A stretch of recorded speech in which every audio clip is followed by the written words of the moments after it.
right. Hello and welcome to a special edition podcast because look, we're in the same room and this is super exciting because it's the end of the year. We're wrapping it up with a 3-part series of our podcast. It's all about the holidays, getting prepared for the holidays. What do we have to do from a brain perspective to be in that space, to take on all the things that come from holidays? It can be a really amazing time for a lot of people and then also a really triggering and emotional time. Yeah. For a lot of people too. So we're going to try to wrap that up into a cute little package here with 3 different parts to this and help share from our perspective how to prepare in your best possible way for the holidays. Yes. And quick little shout out, Monday, December 4th is Paloma's birthday. Next level up. Am I right? Mm-hmm. So make sure you give her a birthday shout out. And we're going to start off, well, our whole series, this first one at least, is talking about setting your intention. Yes. And we're going to talk about the science behind it. But before first, we like to do a fun little activity. Yes. So if you're listening, and hopefully if you're driving a car, pull over or come back to this. Or do it later. Yeah, you can do it later. But don't do this while you're driving because that's obviously dangerous. Okay, so to try our fun activity, we've done this with many of our members in the past, and it's a fun thing just to kind of see where you're at. So go ahead and look around whatever space you're in now. So if it's a room or your home or you're in your office, just look around the space and look for everything that you see in this space that is the color blue. So notice all the things that are blue, anything there, note it, put it into your mental space. Take a couple more seconds, look at all the blue things that are happening around you. Okay, now close your eyes and now tell us everything, or tell somebody in the room, that you saw that was the color green. And most people have that reaction. Yeah. Because most people are like, I was looking for blue, and we can't see your face right now and how you're responding to this, but most people, and this is where we also get to see your brain profile, meaning, are you the overachiever who's like, oh, I still saw green because you've memorized your space and you're like taking it all in? But the point of the activity here is we're talking about a special system within your brain. Yes. The reticular activating system, the RAS.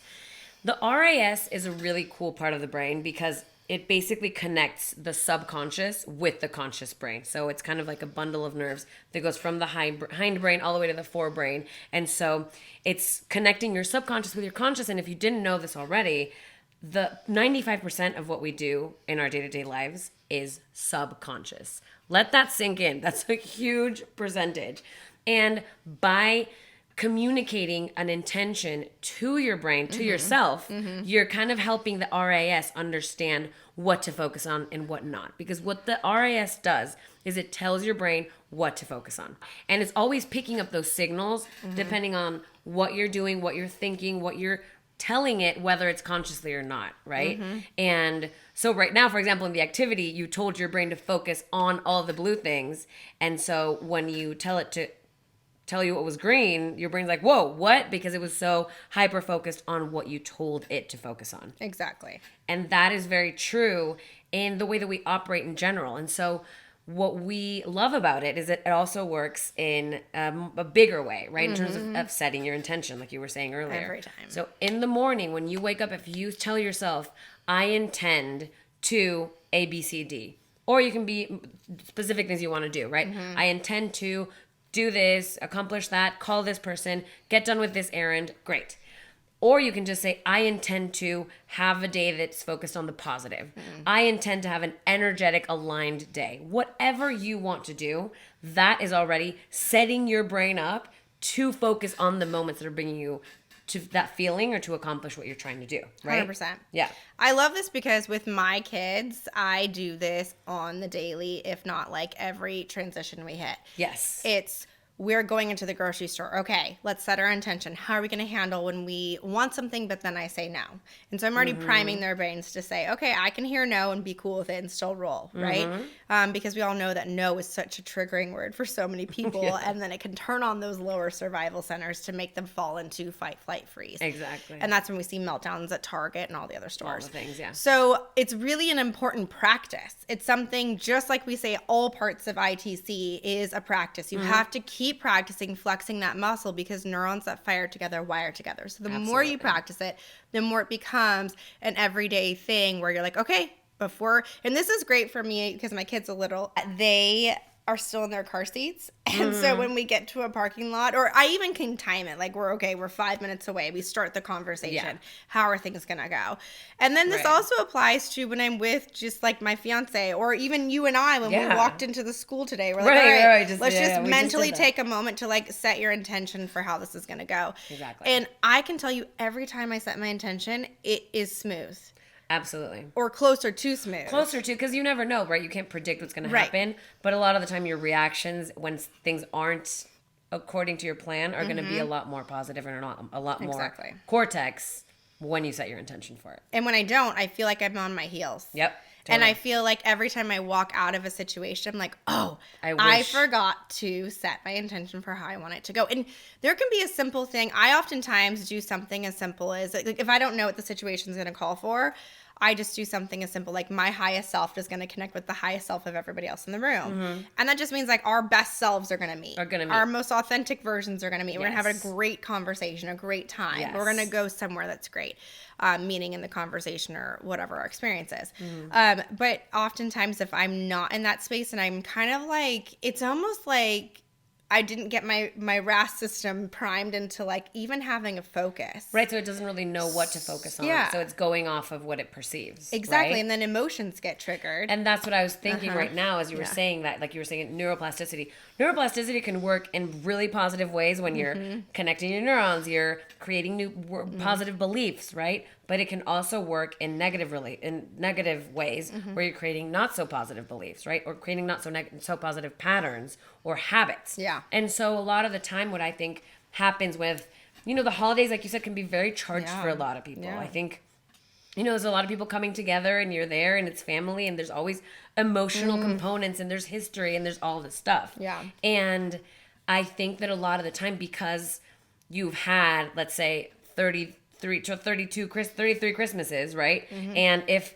30 of them were a certain way and a certain dynamic and there was tension and this person fought with that person and that person didn't get along with whoever, then that's neuroplasticity telling your brain, Christmas is hard, right? Yeah. This is gonna be really hard. And so your RAS is prepped for that, whether you It's know or looking not. for it, too. Exactly, because you don't even know. And you're like, okay, I really want to have a great Christmas. I want to have a great Christmas. Or I want to have a great whatever you're celebrating. It's Christmas in my case. And you don't even know, but your brain is already prepped to see all the negative stuff, right? And so that's where your intention comes in so intentionally, right? Your intention comes in intentionally. You can take the control back and decide, I'm going to have an amazing Christmas. And the other component that you just said as well is like prepping for like the negative stuff. If there's a certain conversation, there's always, that what's like the meme, like the awkward uncle that always wants to talk about like politics or whatever. Uncle, yeah, the drunk uncle. Yeah.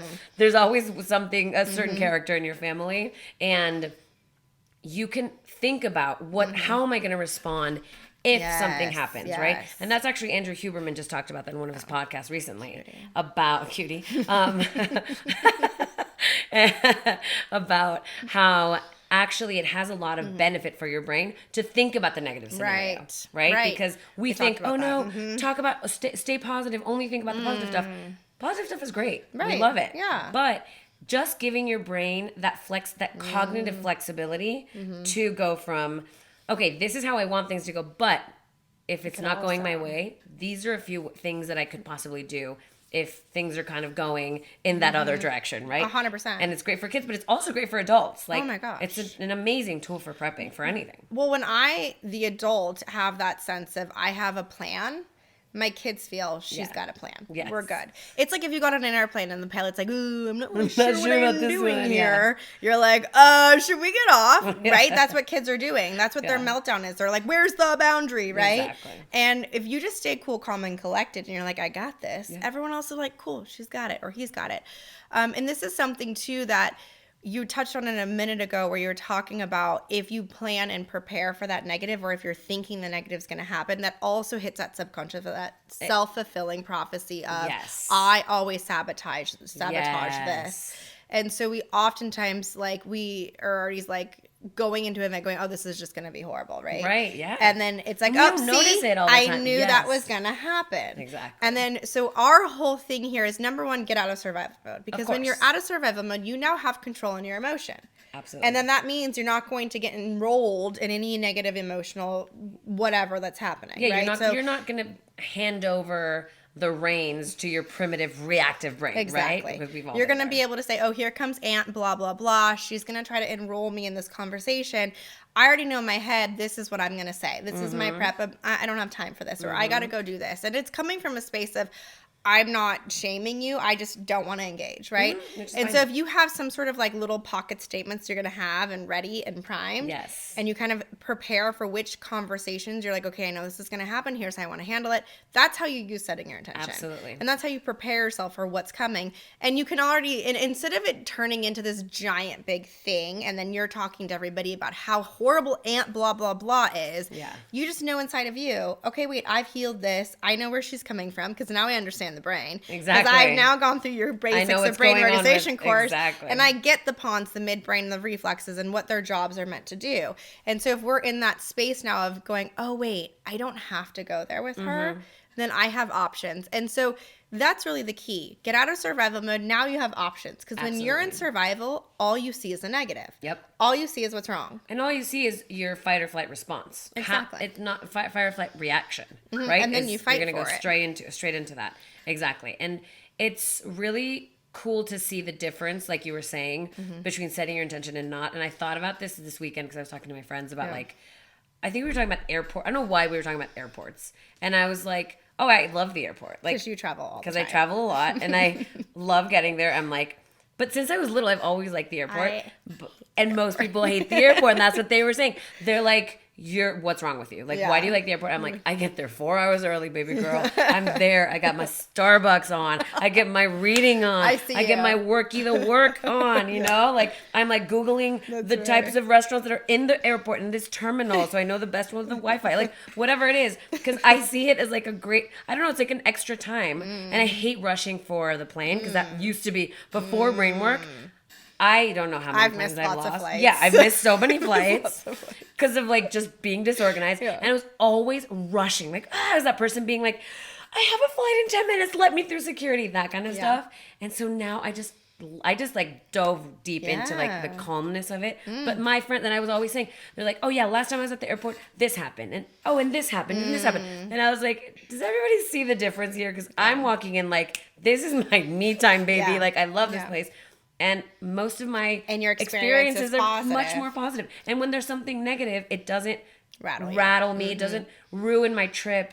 Because if it's delayed, if it's, the crying baby we were talking about a few podcasts ago. But they were all in the opposite. They're like, I hate it. I have to get through it. And I just hate the airport. And I was like, well, hey. Well, I don't hate it. We can reframe it. I just prefer to travel differently. Yeah. Because I prefer to travel with a whole house behind me. Right. I just don't like to pack light. That's really I like to travel with a trailer, and I'm more a homebody more these days, and I love camping. So. Yes.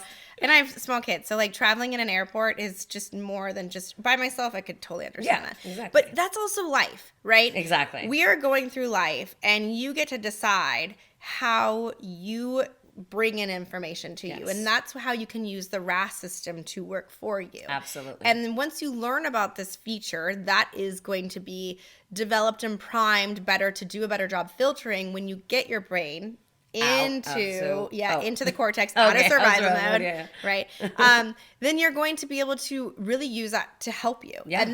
And I honestly experience this every day. And you've all experienced this when you're, I want to shop for a new car, or I'm looking and I really want this item. Yes. And then when you go out into the world, then you see it a million times over and over. Oh, yeah, totally. And I'm like, oh my gosh, I just saw a million white Suburbans, and that's right, whichever one it is that I wanted. Yeah. And so this is where that's the RAS system. That's how it's activated, and that's what's working for you. And it's not just about focusing on one thing. It's also Right. about your sleep cycles. So it can be disrupted with light. It is coming in through your visual system.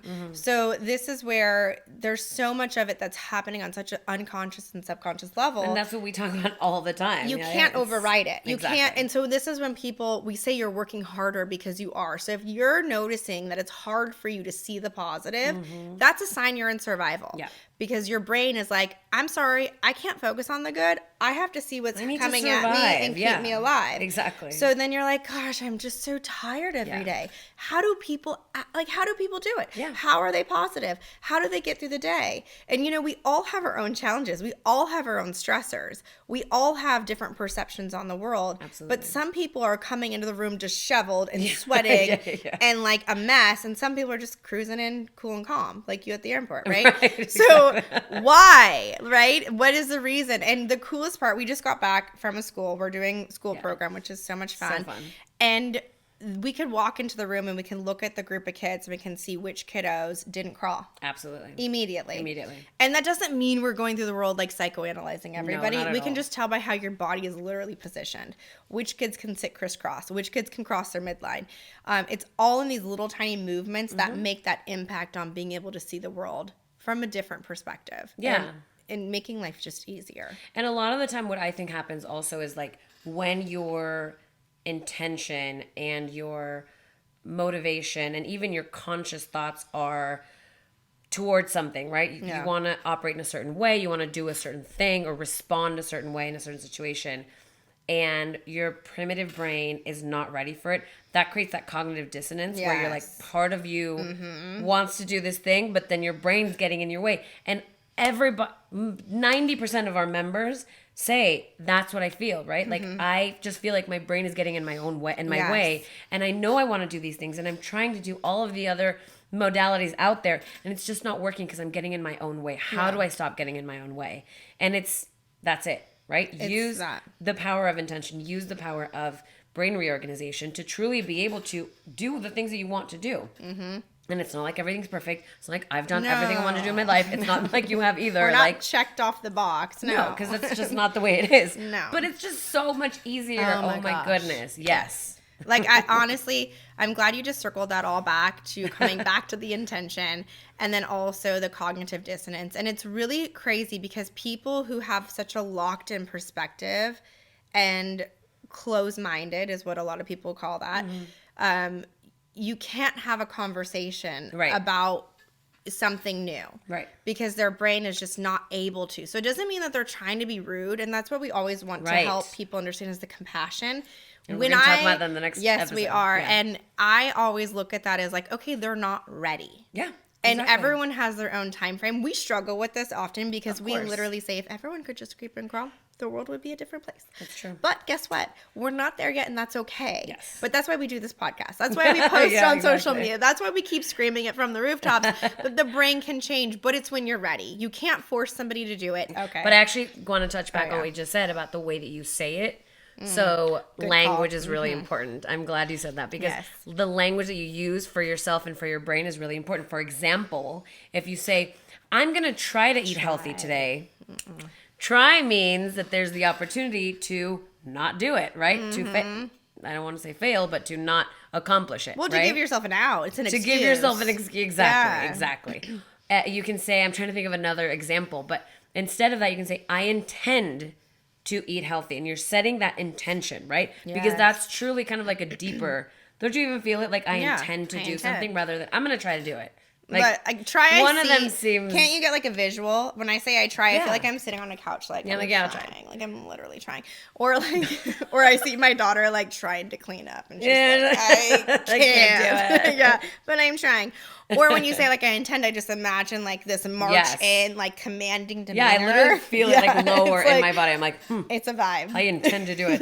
So it is, and it's just the way that you talk to yourself about it too, right? So instead of saying I'm going to try to not eat this. I don't know why I'm on food. I think I'm kind of hungry right now. But I'm going to try to not engage with Aunt whatever, you can say, I intend to have positive conversations with Aunt whatever. So think about that. That's also a lot about what we talk about in level 2 of our program in the reconnect section is wording things in a more positive way that makes it clear that your brain is interpreting it in the way that you want to, because when the moment you put in a negative, your brain is going to kind of shift. It's not, of course, black and white. Like there's a lot of nuance there, but that's often what happens. So it's important to keep your messaging to yourself aligned, right? With what you want. Yeah. Anyway, let's do this.